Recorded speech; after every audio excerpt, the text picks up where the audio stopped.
Bon, alors je voudrais qu'on revienne à autre chose. Tout à l'heure, quand Madeleine vous a demandé qui êtes-vous pour juger, vous avez répondu, mais comme ça, sans réflexion, n'importe qui.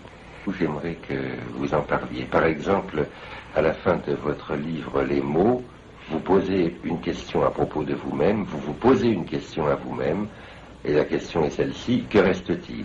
Et vous répondez, c'est votre réponse, tout un homme fait de tous les autres, et qui les vaut tous, et que vaut n'importe qui.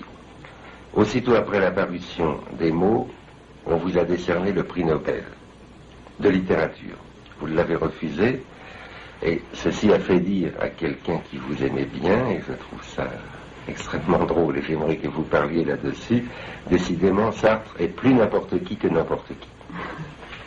Eh bien, décidément Sartre est plus n'importe qui que n'importe qui. Eh bien, vous comprenez, quand je dis tout un homme fait de tous les hommes, ça vaut pour moi comme pour tous, et ça signifie par conséquent une telle communauté en profondeur entre les gens que vraiment ce qui les sépare c'est du différentiel. Autrement dit, je trouve que il vaut mieux essayer de réaliser en soi, dans son aspect radical, la condition humaine, autant qu'on le peut, que de s'accrocher à une mince différence spécifique, que nous appellerons par exemple le talent, qui est un crime contre soi-même et contre les autres, parce que c'est s'attacher uniquement à ce qui sépare. En vérité, quand je dis que je suis n'importe qui, je veux dire les différences qui font l'objet de vanité, de recherche et d'ambition sont si minces qu'il faut vraiment être très modeste pour les rechercher. Et en même temps, on se mutile.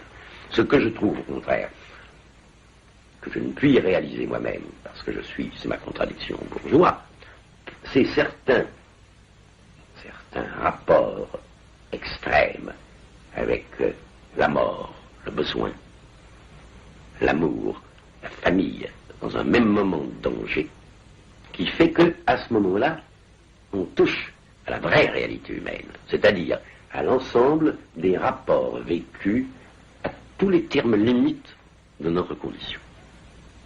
Ça, pour moi, c'est pour ça que j'ai eu respect pour les gens qui vivent dans ce domaine, par exemple, si vous voulez, pour ce qu'étaient des paysans cubains avant la Révolution.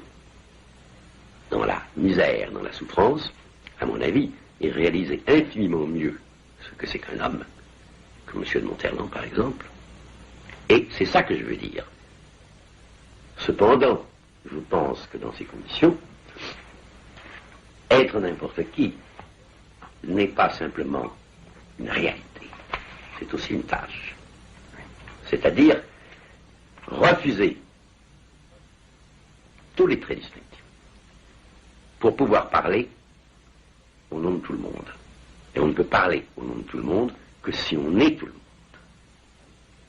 Pas chercher, à la manière de tant de pauvres de mes confrères, le surhomme, mais au contraire, être le plus homme possible, c'est-à-dire le plus semblable aux autres. Donc il s'agit en effet d'une tâche.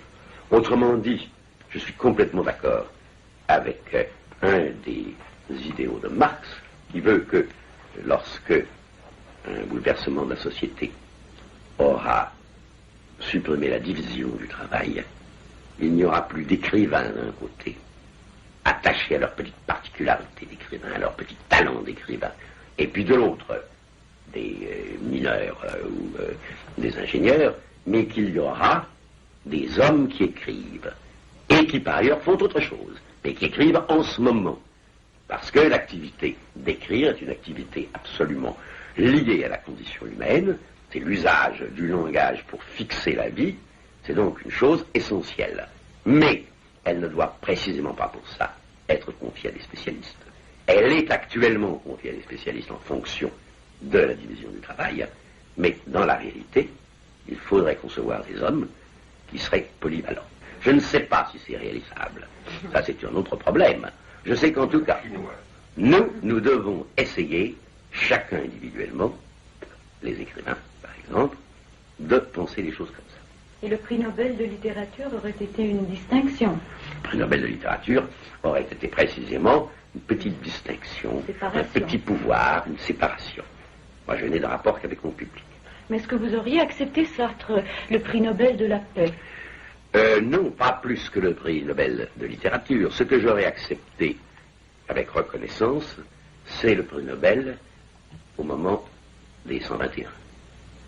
Parce qu'à ce moment-là, je n'aurais pas considéré comme me distinguant, mais comme une preuve de solidarité dans les pays étrangers touchant une action radicale contre la guerre. À ce moment-là, oui. Mais je n'aurais pas considéré comme étant à moi. Comme un acte politique. Comme un acte politique. Et Nobel de littérature ou Nobel de la paix? Peu importe à ce moment-là. Ça aurait été quand même, bon. C'est ça, ça aurait d'ailleurs résolu la Contradiction. La contradiction, absolument. Mais précisément pour ça, on n'a pas donné à ce moment-là, que cette contradiction n'est pas possible à